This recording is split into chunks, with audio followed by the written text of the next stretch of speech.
આપે અમારી ચેનલને સબસ્ક્રાઇબ ન કરી હોય તો ચેનલને સબસ્ક્રાઇબ કરી લો, જેથી કરીને આપને નવા નવા વિડીયો આવતા રહે અને આ વિડીયોને લાઈક અને શેર કરો. સમજો, ખાલી સમજો જ નહીં, અતિ ગંભીરતાથી, ખાલી ગંભીરતાથી નહીં, અતિ ગંભીરતાથી એનો વિચાર એ કરજો કે જો તમે બ્રહ્મ સંબંધી છો, તમે બ્રહ્મ સંબંધ લેતી વખતે ભગવાન સામે કંઈક બોલ્યા છે. તમે કદાચ બચપનમાં લીધું હશે તો બહુ યાદ નહીં હોય, અને કદાચ મંત્ર ખબર છે કે હા યાદ છે, પણ મંત્ર આવડતોય નહીં હોય, કંઈ કરતા જ ન હોય ને 100% કરવા જોઈએ. એ શરમજનક વાત છે. ગદ્ય મંત્ર જો આપણને યાદ ના હોય ને તો એ કેવી વાત છે કે કોઈ યુવાન છોકરીને પૂછવામાં આવે કે તારા પપ્પાનું નામ શું છે ને માથું ખંજવાડે તો, કે કોઈ પરણેલી સ્ત્રીને પૂછવામાં આવે તારા પતિનું નામ શું છે ને એ માથું ખંજવાડે તો કેવું લાગે? આ એવી શરમજનક વાત છે, યાદ રાખજો. તો કહેવાનું તાત્પર્ય એ છે કે બ્રહ્મ સંબંધનો મંત્ર તમે જ્યારે લીધો ત્યારે તમે ભગવાન સામે કંઈક બોલ્યા છો. એ શું બોલ્યા છો? ભગવાનને કંઈક વચન આપ્યું છે. તમે મહાપ્રભુજીએ ભગવાન સાથેનું ત્યારે વચન આપીને અને એક સંબંધ સ્થાપિત કર્યો છે ભગવાન સાથે તમારો. અને એ સંબંધ શું છે તો કે ગદ્ય મંત્રમાં, બ્રહ્મ સંબંધમાં આપણે જે છેલ્લે બોલ્યા, દાસોહમ, હે પ્રભુ હું તમારો દાસ છું. અને દાસ એટલે સર્વન્ટ, નોકર. નોકર શું કરે? શું કરે? આપણી સેવા કરે ને, આપણે કહેલું બધું કરે ને. એમ ભગવાનને તમે વચન દઈ ચૂક્યા છો, દાસોહમ દાસોહમ દાસોહમ 3 વખત, હે પ્રભુ હું તમારો દાસ છું. એટલે દાસ એ સંબંધ આપણે ભગવાન સાથે સ્થાપિત કર્યો હોવાના કારણે ભગવાનની સેવા દરેક બ્રહ્મ સંબંધીએ કરવી જોઈએ જ. અને નહીં તો શું થશે કે તમે ભગવાન સામે જૂઠું બોલ્યા. વિચારી લેજો, એક દિવસ અંત આવવાનો છે બધાને. મૃત્યુ આપણું થશે ત્યારે આપણો રેકોર્ડ એ હશે કે ભાઈ માણસ બહુ ભલા હતા, કોઈ સાથે ઝઘડો નહોતા કરતા, મદદરૂપ થતા હતા બધાને, પણ હા એક વાતની ખબર કે ભગવાન સામે ખોટું બોલીને ગયા છે. હવે એની કઈ ગતિ થાય વિચાર. દરેક પુરુષ સ્ત્રી બધા. એક વખત જામનગરમાં મારું વચનામૃત હતું, જાહેર પ્રવચન હતું. તેમાં બધું મેં સમજાવ્યું ને તો એક યંગ છોકરી ઊભી થઈ અને મને કે જે મારા 2 ક્વેશ્ચન છે.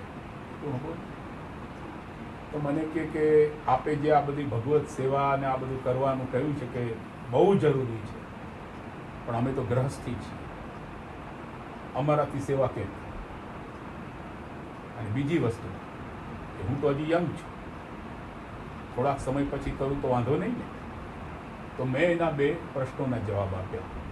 મેં કહ્યું તે કહ્યું ને પહેલો તારો ક્વેશ્ચન હતો કે હું ગ્રહસ્થી છું, ગ્રહસ્થીએ લૌકિક વ્યવહારમાં જવું પડે, કામ ધંધા કરવા પડે, પૈસા કમાવા પડે, બધું કરવું પડે ને. તો હું ગ્રહસ્થી છું તો મારે આ બધું કેમ થાય? તો મેં એને ત્યારે જવાબ એવો આપેલો કે જેની આપણે સેવા કરીએ છીએ એ કૃષ્ણ ગ્રહસ્થી છે કે સંન્યાસી? કોણ છે? ગ્રહસ્થી છે ને. પછી સેવા રીત પ્રીત બ્રજજનકી, સેવામાં ભાવ કેવો હોવો જોઈએ, ભગવાન સાથે કેવો ભાવ વાપરવાનો છે? તો કે વ્રજ ભક્તો. એ વ્રજ ભક્તો ગોપીજનો ગ્રહસ્થી હતા કે સંન્યાસી? એ ગ્રહસ્થી. મહાપ્રભુજી ગ્રહસ્થી, ગુસાઈજી ગ્રહસ્થી, 84,252 વૈષ્ણવો ગ્રહસ્થી, તમે ગ્રહસ્થી, અમે ગ્રહસ્થી. ગ્રહસ્થી માટે જ માર્ગ છે આ. નો એલાઉડ ઇન સંન્યાસી. સંન્યાસીનું કામ જ નથી. ગ્રહસ્થી જે ઘરમાં રહે છે, નોકરી કરે છે, કામ ધંધા કરે છે. અરે જાઓ, પિક્ચર જોતા હો તો જુઓ, ટીવી જોતા હો તો જુઓ, ફરવા જતા હો તો જાઓ, પણ તમારો જે આત્મધર્મ છે કૃષ્ણ સેવા, ભગવત સત્સંગ, ભગવત સ્મરણ અને બધું ભગવાનને ભોગ ધરી લેવાનું, આ 4 તમારો જે આત્મધર્મ છે એ તો કરવો જ પડશે. જો એ નહીં કરો તો ભયંકરમાં ભયંકર દુર્દશા તમારી થવાની છે. એમાં ચંદ્રગોપાલ બાવા નથી કહેતો, ભગવાન પોતે ગીતાજીમાં કહે છે. ભગવાનની વાત તો માનવી પડશે ને. જે પૈસા, જે સગાવાલા, જે ડિગ્રીઓ, જે લાગવગ, જે રિદ્ધિ સિદ્ધિઓ તમારી છે એ તમારા કાલને રોકી શકશે? તમારું મૃત્યુ આવશે ત્યારે તમારા કરોડો રૂપિયા રોકી શકશે મૃત્યુને? બોલો. તમે જેનો આધાર લઈને બેઠા છો એ બધું હાથમાંથી જવાનું છે. તો મારું કહેવાનું તાત્પર્ય શું છે કે દરેક વ્યક્તિએ જેણે બ્રહ્મ સંબંધ લીધું છે એના માટે ભગવદ સેવા એનું કર્તવ્ય નથી, એની અનિવાર્યતા છે. યાદ રાખો, અનિવાર્યતા. શ્વાસ લેવો એ કર્તવ્ય કહેવાય કે અનિવાર્યતા? બોલો, શું કહેવાય? અનિવાર્યતા કહેવાય કે કર્તવ્ય? આપણે એમ કહીએ ને કે શ્વાસ લેવો મારું કર્તવ્ય, તો એ ઓકળની લાગે. તો અનિવાર્યતા જ છે, ચાલે જ નહીં. એમ મહાપ્રભુજી આપણા બધાના ગુરુ એમ કહે છે કે ભગવત સેવા ઘરમાં કરવી તો અત્યંત જરૂરી છે દરેકમાં. એ છોકરીને મેં પછી કહ્યું કે જો બધા ગ્રહસ્થી છે, એમ બીજો તારો ક્વેશ્ચન હતો તારો કે હું તો હજી યંગ છું, મેચ્યોર થયા પછી ઠાકોરજી પધરાવીને સેવા કરું તો મેં એને કહ્યું કે ભલે તું બુઢી થઈ જા પછી કરજે, પણ મારા એક ક્વેશ્ચનનો તું જવાબ આપ કે તું યંગ છે તો તું આજે છે કાલે હોઈશ એનું ગેરંટી કાર્ડ છે તારી પાસે? ત્યાં તો કઈ કોઈનો ખબર જ નથી કોનું ક્યારે શું થાય. આપણે ધોળ નથી બોલતા આજનો લાવો લીજીએ રે કાલે કોને દીધી છે, માનવું જ પડે એવી વાત છે. કેટલો સુંદર માર્ગ મહાપ્રભુજીએ બનાવ્યો છે, કાંઈ તમારે છોડવાનું નથી. એ ખાનપાન છોડવાની વાત કરે છે, તમારા ભલા માટે કરે છે. હું તમને એક વાત કરું, સવારે અહીંયા ગટર સાફ કરવા વાળા આવે છે કે નહીં? આવે છે સાફ કરવા બધું. એને તમે ઘરે કેમ નથી બોલાવતા? બોલાવો ને, સોફા ઉપર બેસાડો, ચા પીવડાવો, પાણીનો ગ્લાસ આપો, નાસ્તો હોય તો આપો ને બિચારાને. કેમ નથી બોલાવતા? અછૂત છે એટલે, એને ન બોલાવાય એટલે. તો હોટલ લોજમાં તો એનું હાથનું એનું જૂઠણ ખાઈને આવો છો. આ કેમ ચાલે? Double meaning. હોટલ લોજમાં શું છે? બધું ભ્રષ્ટમાં ભ્રષ્ટ. સૂતકવાળાનું છે, મુસલમાનનું હેઠું છે. અરે ધોરાજીની અંદર એક હોટલ છે, એ હોટલનો માલિક વૈષ્ણવ છે અને અમારો સેવક છે. અમને ભેટ ધરવા વારંવાર આવે ઉપલેટા.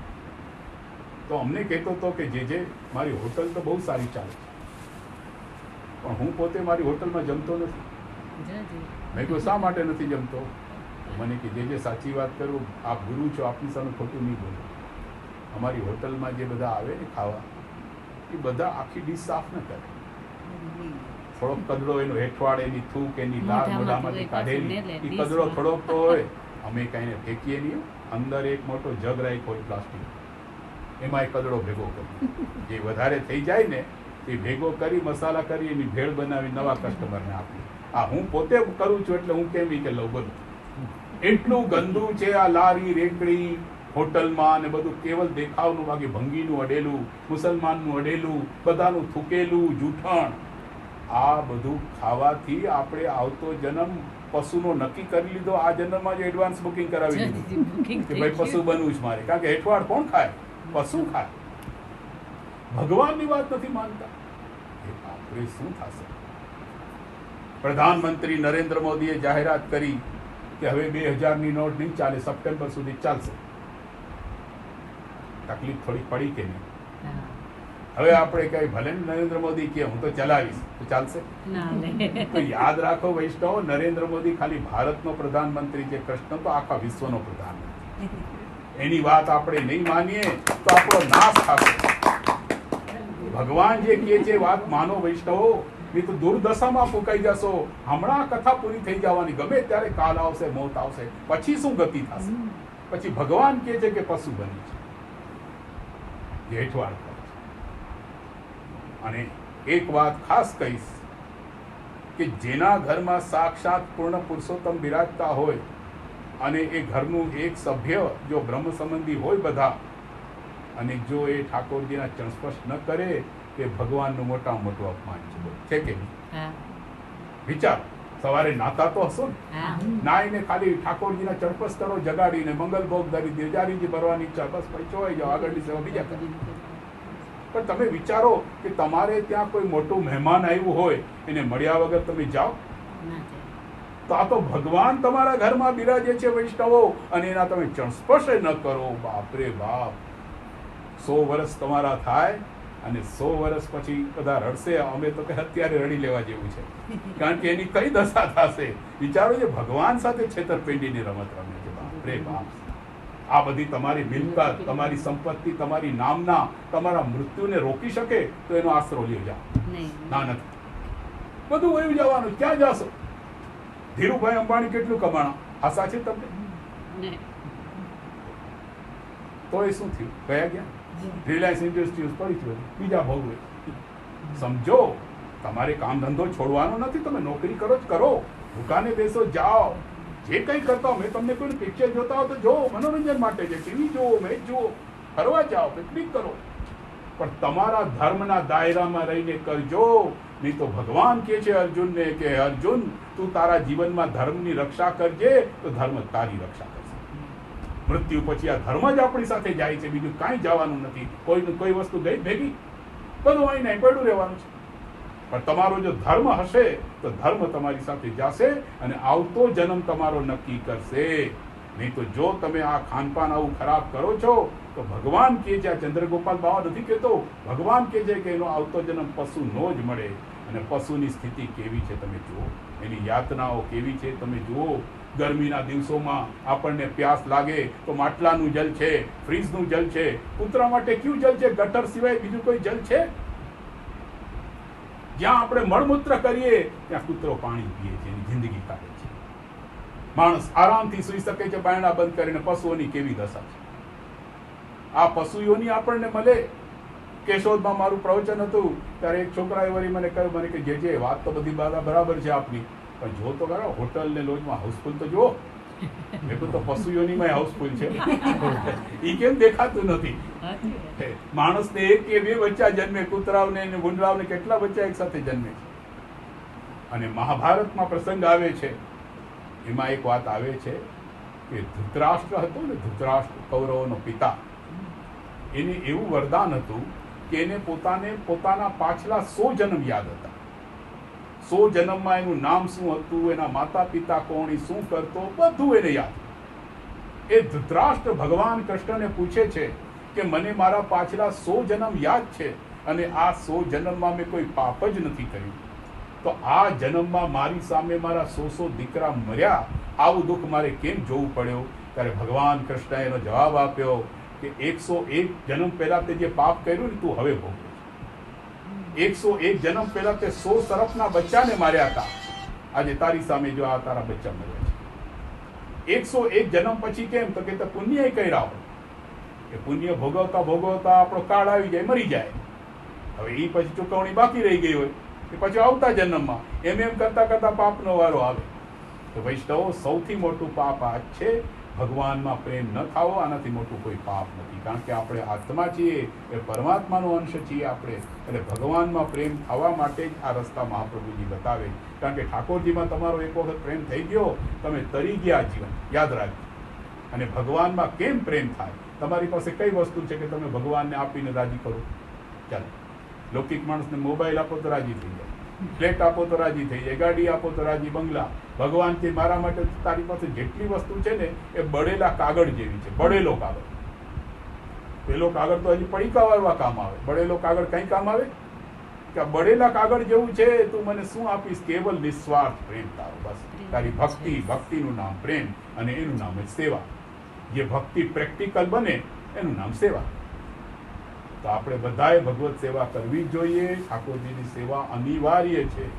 એ જો નહીં કરો તો પછી વિનાશકાલે વિપરીત બુદ્ધિ સિવાય બીજો કોઈ શબ્દ શાસ્ત્ર કહેતું નથી. એટલે ઘરમાં રહીને નોકરી કરો, બિઝનેસ કરો, દુકાને જાઓ, હરો ફરો, જે કંઈ કરવું હોય કરો, પણ સાથે સાથે ઘરમાં ઠાકોરજીની સેવા કરો, રોજ ભગવદ વાર્તા કરો, ઠાકોરજીને ભોગ ધરીને જ બધું લ્યો. નકામું કૂતરાની વિષ્ટા ખાઈને પશુ દેહ શા માટે ધારણ કરો છો? કોઈ અત્યારે હું તમને કહું, આજે તો આ બધી શરત આપણે રાખી છે કે જો હું આટલું જ કરીશ, હું મિશ્રી જ ધરીશ. હું મહાપ્રભુજીની પાસે કોઈ સેવક શરત રાખી હતી? કોઈ રાખી છે? અચ્છા, મહાપ્રભુજીની વાત તો બહુ દૂર રહી. તમને કોઈ બીમારી થઈ, ડોક્ટર પાસે શરત રાખશો કે જો ડોક્ટર સાહેબ ડાયાબિટીસ આવશે, લાડવા તો ખાઈશો? કહેશો? આવી કઈ શરત ચાલે? તમને ખબર છે આ પ્રોટોકોલ મહાપ્રભુજીએ બનાવ્યો જ આ જીવન મરણના ફેરામાંથી નીકળી જવા માટે. જેનો જન્મ એને દુઃખ છે ને છે. હમણાં તમે મહિના દિવસ પહેલાની ઘટના જુઓ, જુનાગઢની. પેલું મકાન પડ્યું, એમાં રિક્ષા ઉપર પડ્યું, એમાં એનો પતિ અને 2 દીકરાઓ એક્સપાયર થઈ ગયા અને પછી પોતે પોઈઝન પી લીધું. જો હજી 10 મિનિટ પહેલા આખો માળો સુખી હતો, બે દીકરાએ છે, કામ ધંધો સારો છે, પત્ની સારી છે, બધું, અને 10 મિનિટમાં માળો વિખાઈ ગયો. આપણા બધા સાથે એવું થઈ શકે છે. યાદ રાખજો, સબ દિન હોત ન એક સમાન. શાસ્ત્ર કહે છે બધા દિવસો કોઈના સરખા હોતા નથી. ગમે ત્યારે કાલ આવશે, એ મોબાઈલમાં મિસ કોલ કરીને નહીં આવે. ગમે ત્યારે આવીને આપણને ઉપાડી જશે. ભગવત નામ સેવા એ તમારું જીવન હશે તો તમારી સદગતિ થશે. એ તો આ પશુ યોનિમાં વયા જશે. 84 લાખ યોની બતાવી છે શ્રી મહાપ્રભુજીએ, અને આ 84 લાખમાં એકમાત્ર મનુષ્ય દેહ જેવો છે કે એમાં તમે પ્રગતિ કરી શકો, કારણ કે મનુષ્ય ધર્મનું જીવન જીવી શકે. બાકી બધા કાર્ય આપણે જે કરી, પશુ ખાય છે, આપણે ખાય, પશુ પાણી પીએ, પશુને નિદ્રા આવે, પશુને ક્રોધ આવે છે, આપણને થાય છે. જુદું શું છે તો કે ધર્મ પશુમાં નથી, આપણામાં છે. અને જો ધર્મ વગરનું જીવન હશે તમારું તો નિશ્ચિતપણે તમે પશુ યોનિમાં ગયા જશો. અને ખાનપાન તમારું ખરાબ હશે, જેસા અન્ન વૈસા મન. જેવો ખોરાક એવો ઓડકાર. જો ખાનપાન તમારું હોટલ લોજ આવામાં હશે, યાદ રાખો આ તો બધી દુનિયા 4 દિન કી ચાંદની ફિર અંધેરી રાત, હમણાં પૂરું થઈ જવાનું. અને પછી ભગવાન કે આવો બેટા, હવે જ્યાં પશુ યોનિમાં દુઃખી થાય. એટલે ચેતી જાઓ વૈષ્ણવો, જાગ્યા ત્યારથી સવાર. હજી સુધી ખાધું છે પણ હવે ત્યાગ કરી દો. ઘરમાં બનાવીને ખાઓ, ઠાકોરજીનું ઘરેલું ખાઓ, જે ઉત્તમ છે, એ મહાપ્રસાદ છે. લગ્નમાં ને જાય છીએ તેમાં બનાવવાળા અને પીરસવાવાળા કેવા છે તમે જાણો છો ને, કોન્ફિડન્શિયલ, તમને ટ્રસ્ટ છે તમને, છતાં તમે ખાઓ છો. તમે તો ખાઓ છો, તમારા બેટા બાળકોને બગાડો છો નાનપણ.